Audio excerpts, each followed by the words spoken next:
প্রধানমন্ত্রী আমার বাসায় গিয়েছিলেন, মাননীয় আইনমন্ত্রী, স্বরাষ্ট্রমন্ত্রী। ওনারা যাওয়ার পরে ওনারা আমাকে বলেছেন যে বাংলাদেশের ভিতরে সবচেয়ে দ্রুত সময়ের ভিতরে আমরা চার্জশিট দেওয়ার চেষ্টা করব। হয়তো বা 3-4 দিনও হতে পারে বা আরও তাড়াতাড়ি এটা হতে পারে। যত দ্রুত সম্ভব একটা দৃষ্টান্তমূলক বিচারের রায় এবং সেই রায় বাস্তবায়নের জন্য মাননীয় প্রধানমন্ত্রী আমাকে আশ্বস্ত করে আসেন। তো আমি একজন মাননীয় প্রধানমন্ত্রী না, উনি আমাকে দিয়ে বলেছেন যে আমি একজন মেয়ের বাবা হিসাবে এবং একজন বড়, তো ওনার যে ভালোবাসা, ওনার যে চোখের কান্না এবং আমাকে শেষ দেওয়া কথা, সেই কথার উপরে আমি 100% বিশ্বাসী এবং আত্মবিশ্বাসী যে ইনশাল্লাহ এই ধরনের যে আমার মেয়ের বিচার, সুষ্ঠু বিচার খুব দ্রুততার সাথে পাবো এবং যাতে ভবিষ্যতে এই ধরনের ন্যাক্কারজনক ঘটনা না ঘটে তার ব্যবস্থাও উনি নেবেন। উনি আমাকে এই কথা বলে আমাকে আশ্বস্ত করেছেন। ভাই, এই দেশে জন্ম নেওয়াটাই হচ্ছে সবচেয়ে বড় পাপ। কারণ কি জানেন, আমরা বাংলাদেশে জন্ম নিয়ে সবচেয়ে বড় ভুল করছি, এই দেশে কোনো প্রকারের বিচার ব্যবস্থা নেই। এত মানুষ মরতেছে, আমার মনে হয় এখানে বিচার চাওয়াটাই একটা বিলাসিতা। কারণ যে দেশে বিচার চাইতে হবে, কেন ভাই ধর্ষকের বিচার চাইতে হয় কিসের জন্য? এদেশে কি আইন নাই? এটা কি স্বাধীন রাষ্ট্র না? এদেশে কি কোনো নির্বাচিত সরকার হয় না? এখানে কি মানুষ ইচ্ছা মতন নিজের ইচ্ছা মতন চলাফেরা করে, কোনো ট্যাক্স দিতে হয় না, যে যার মতন চলাফেরা করতেছে, কোনো স্বাধীন রাষ্ট্র না, পরাধীনতায় চলতে? সেখানে বিচার কেন চাইতে হবে রে ভাই? বিচার কেন চাইতে হবে? একটা মেয়ে মারা গেছে, তার আসামি স্বীকার করছে, হয়েই তো গেছে, সেখানে ধরা পড়ছে, প্রমাণ হয়েছে, সব কিছু হয়েছে, তারপরও কেন সেখানে হচ্ছে বিচার চাইতে হবে? আইনমন্ত্রী কি কার কি করে?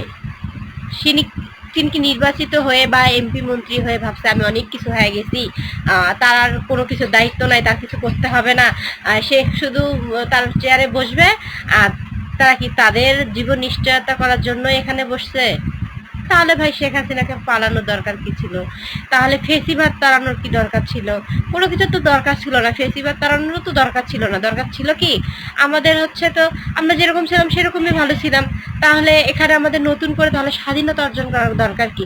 এখানে সবাই 71 আর 72 নিয়েই পড়ে আছে, 71 আর 72 নিয়েই সবাই পড়ে থাকতে। আর হচ্ছে আমাদের উচিত আমরা শুধু গান গেয়ে যাবো 72 অমুক হয়েছে, 71 অমুক হয়েছে, 24 অমুক করছে। ভাই, দেশটা স্বাধীন হয়েছে, আমরা স্বাধীন রাষ্ট্র, আমরা অনুমোদিত রাষ্ট্র, আমরা শান্তি মতো এই দেশে বাঁচার সবার অধিকার আছে।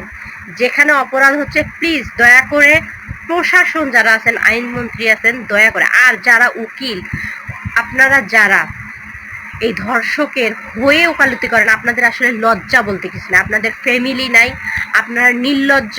আপনাদের উচিতে না যে হচ্ছে আপনাদের মুখ সমাজে দেখানো। আপনার ফ্যামিলির লোকেরা বলে না যে আপনি ধর্ষণের বিরুদ্ধে কিভাবে কোর্টে গিয়ে কথা বলেন? লজ্জা নেই এদের। লজ্জা শরম থাকলে আসলে প্রকৃত লেখাপড়া করলেই যে মানুষ প্রকৃত মানুষ হয় এটা কিন্তু না।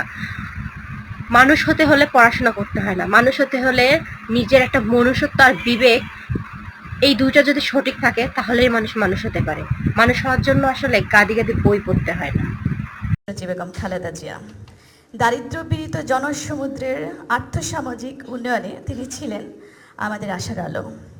আমাদের জাতীয় উন্নয়নে জীবনে যা কিছু গৌরবময় অর্জন রয়েছে তার সবকটি এসেছে আমাদের জিয়া পরিবার হাত ধরে। আমাদের বেগম জিয়া এবং আমাদের দেশ রাষ্ট্রনায়ক শহীদ রাষ্ট্রপতি জিয়া রহমান এবং বর্তমানে যিনি রাষ্ট্রনায়ক হিসেবে আবির্ভূত হয়েছেন আমাদের তারুণ্যের রাষ্ট্রনায়ক জনাব তারেক রহমান, মাননীয় প্রধানমন্ত্রী। অনেকে বলে থাকেন এদেশের রাজনৈতিক ইতিহাসে জনপ্রিয় নেত্রী বেগম খালেদা জিয়া। আমি শুধু আমাদের দেশনেত্রী বেগম খালেদা জিয়ার এই জনপ্রিয়তাকে একটা জেন্ডার বিবেচনায় সীমাবদ্ধ রাখতে চাই না। আমি বলতে চাই যত নেতৃত্ব আসছে বাংলাদেশের, সেটা জেন্ডার বিবেচনায় মেল এবং ফিমেল সব কিছু বিবেচনায় আমাদের দেশনেত্রী বেগম খালেদা জিয়া আমাদের রাষ্ট্রনায়ক জিয়া রহমান যেমন কাজ করেছেন, ঠিক তেমনি একে অপরের পরিপূরক, কেউ কাউকে কারোর চেয়ে কম নয়, দুজনেই কিন্তু অনেক যোগ্য। সেই জায়গায় আমি মনে করব নেতৃত্বের বিচারে আমাদের রাষ্ট্রনায়ক শহীদ রাষ্ট্রপতি জিয়া রহমান যেমনটা ছিলেন, আমাদের দেশনেত্রী ঠিক তেমনই ছিলেন।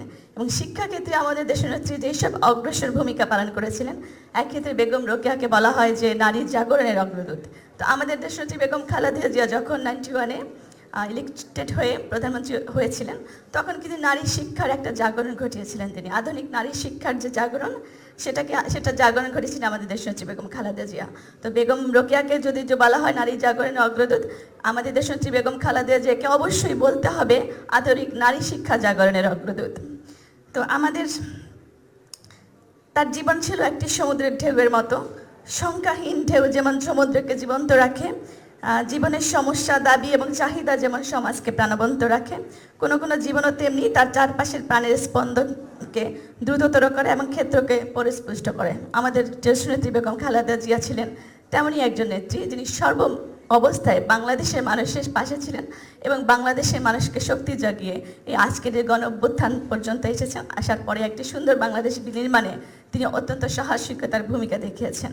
তার একটি কথা আমি বলবো, আমাদের দেশনেত্রী বেগম খালেদা জিয়া সবসময় নারীর প্রতি অত্যন্ত